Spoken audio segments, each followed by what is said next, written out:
ಅವು ಗುಲಾಮಿಗಿರಿಯ ದಿನಗಳು. ದೇಶದಲ್ಲಿ ಬ್ರಿಟಿಷರ ಪಾರಮ್ಯ ಹೆಚ್ಚಾಗುತ್ತಿತ್ತು.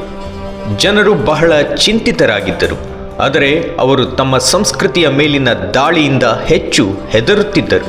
ದಕ್ಷಿಣ ಬಿಹಾರದ ಇಂದಿನ ಜಾರ್ಖಂಡ್ ರಾಜ್ಯದ ವನವಾಸಿ ಬುಡಕಟ್ಟು ಸಮಾಜವು ಅಹಿತಕರ ಬದಲಾವಣೆಯಿಂದ ಹೆಚ್ಚು ಪ್ರಭಾವಿತವಾಗಿತ್ತು. ಕ್ರಿಶ್ಚಿಯನ್ ಮಿಷನರಿಗಳು ಒಂದೆಡೆ ಅಮಾಯಕರನ್ನು ತಮ್ಮ ಧರ್ಮಕ್ಕೆ ಮತಾಂತರಗೊಳ್ಳುವಂತೆ ಮನವೊಲಿಸುತ್ತಿದ್ದರು.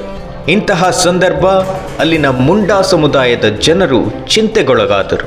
ಅವರಿಗೆ ಮುಂದಿನ ದಾರಿ ತೋಚದಾಯಿತು. ಯಾವುದೇ ನಿರ್ದಿಷ್ಟ ದಾರಿ ಗೋಚರಿಸದಿದ್ದಾಗ ತಮ್ಮ ದೇವರನ್ನು ಮಾತ್ರ ನೆನಪಿಸಬೇಕಾಗಿ ಬಂತು. ಮುಂಡಾ ಸಮುದಾಯದ ಹಿರಿಯ ಮುಖಂಡರೊಬ್ಬರು ಜನರಿಗೆ ಹೀಗೆ ಸಾಂತ್ವನ ಹೇಳಿ, ಪ್ರತಿಯುಗದಲ್ಲಿ ದೇವರು ರಕ್ಷಿಸಲು ಬರುತ್ತಾನೆ. ನಮ್ಮ ಮುಂಡಗಳ ಮನೆಯಲ್ಲಿ ದೇವರು ಬರುತ್ತಾನೆ, ಹುಟ್ಟುತ್ತಾನೆ. ನಮಗೆ ದೇವರು ರಕ್ಷಣೆ ಮಾಡಲು ಬರುತ್ತಾನೆ. ಗ್ರಾಮದ ಜನರು ಒಂದು ಮಗುವನ್ನು ಗಮನಿಸಲಾರಂಭಿಸಿದರು. ಆ ಮಗು ತನ್ನ ಗೆಳೆಯರೊಂದಿಗೆ ಕಾಡಿನಲ್ಲಿ ಕುರಿ ಮೇಕೆ ಮೇಯಿಸುತ್ತಿದ್ದು ಕೊಳಲು ಬಾರಿಸುತ್ತಾ ಎಲ್ಲರನ್ನೂ ಆಕರ್ಷಿಸುತ್ತಿತ್ತು. ಮುಂಡಾ ಜಾತಿಯಲ್ಲಿ ಹುಟ್ಟಬೇಕಾದ ದೇವರು ಆ ಮಗುವೇ ಎಂದು ಎಲ್ಲರೂ ಭಾವಿಸಿದರು.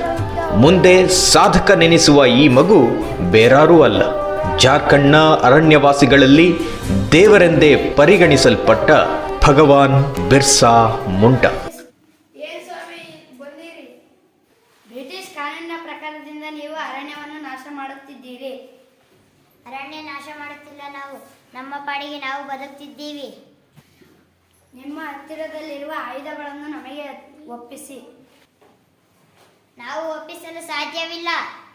ಹಾಗಾದರೆ ನಾವು ನಿಮ್ಮ ಆಯುಧಗಳನ್ನು ಒತ್ತಾಯಪೂರ್ವಕವಾಗಿ ತೆಗೆದುಕೊಳ್ಳುತ್ತೇವೆ.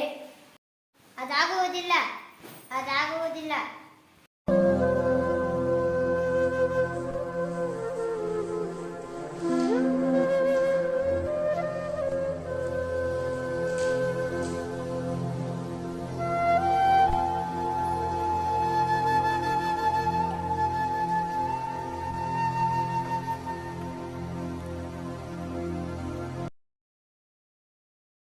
ಬಿರ್ಸಾ ಮುಂಡಾ, ನಾವು ಬ್ರಿಟಿಷರ ವಿರುದ್ಧ ಹೋರಾಡಬೇಕು.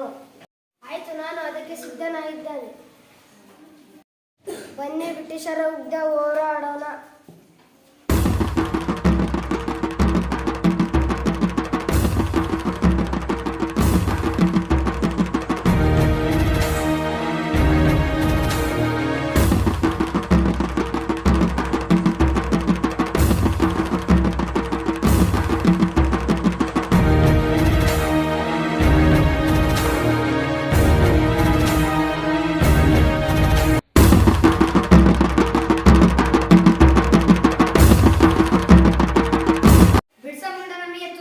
ತುಂಬಾ ತೊಂದರೆ ಕೊಡುತ್ತಿದ್ದಾನೆ. ಹಾಗಾಗಿ ಅವನನ್ನು ಸಾಯಿಸಬೇಕು. ಬಿರ್ಸಾ ಮುಂಡಾ ಅವರನ್ನು ಯಾರು ಸಾಯಿಸ್ತೀರಾ ಅವರಿಗೆ 500 ರೂಪಾಯಿ ವರ ಕೊಡುತ್ತೇವೆ. ಬಿರ್ಸಾ ಮುಂಡಾ ಅವರು ಒಬ್ಬರೇ ಮಾಡ್ಕೊಂಡಿದ್ದಾನೆ, ಹಿಡಿಯೋಣ.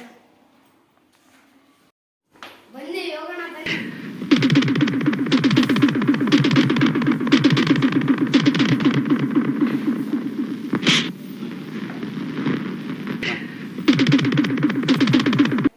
ಬಿರ್ಸಾ ಮುಂಡಾ ಇವಾಗ ಅಂಡರ್ ಅರೆಸ್ಟ್.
ಈ ವಿಷಯ ಮುಂಡ ಜನರಿಗೆ ಗೊತ್ತಾದರೆ ನಮ್ಮ ಮೇಲೆ ವಿರುದ್ಧ ಮಾಡುತ್ತಾರೆ.